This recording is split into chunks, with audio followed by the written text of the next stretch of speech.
Katie Leroux, avocate au barreau de Paris. Je m'adresse aux personnes qui sont sur le point de solliciter une procédure de liquidation judiciaire. Alors concrètement, comment se passe une procédure de liquidation judiciaire? Vous êtes acculé par les dettes, vous n'arrivez plus à payer vos créanciers qui vous ont déjà assignés.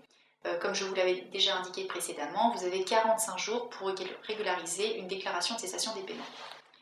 Alors concrètement, il suffit donc de remplir cette déclaration de cessation des paiements et d'obtenir une audience qui aura lieu généralement 15 jours après le dépôt du dossier au tribunal, audience au cours de laquelle les organes de la procédure seront nommés. Donc, mandataire liquidateur, ainsi que le juge commissaire, éventuellement un commissaire-priseur s'il y a du matériel. Le mandataire liquidateur convoquera le gérant et les salariés dans les 15 jours qui suivront l'audience.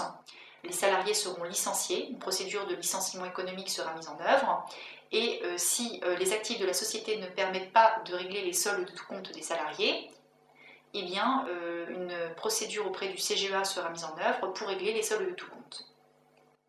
Le dirigeant devra également se rendre chez le mandataire pour lui permettre d'effectuer son travail de liquidation.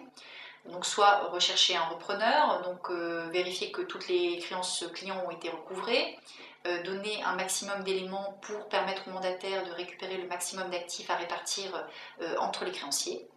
Alors cette procédure dure entre 6 mois et 1 an, mais elle peut durer parfois plus longtemps s'il y a des procédures judiciaires en cours, s'il y a des difficultés ou des particularités dans le dossier. En tout état de cause, si le dossier est simple, il durera 6 mois, et s'il est plus compliqué, eh bien, il pourra durer plus longtemps.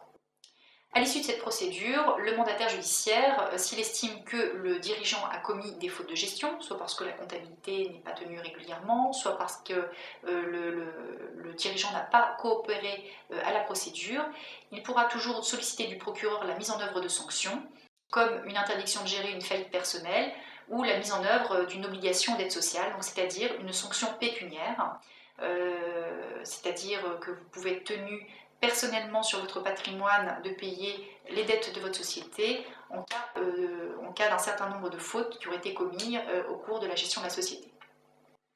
Faites-vous accompagner dans ce genre de procédure, puisqu'une procédure qui est mal gérée peut aboutir à des sanctions, donc ce qui est quand même dommage de terminer la liquidation par une procédure de sanction. Faites-vous accompagner, ce n'est pas toujours évident de tenir tête au mandataire judiciaire. Un avocat sera le plus à même de vous accompagner dans ce genre de procédure. J'espère que ce conseil vous aura été utile. Merci de votre attention.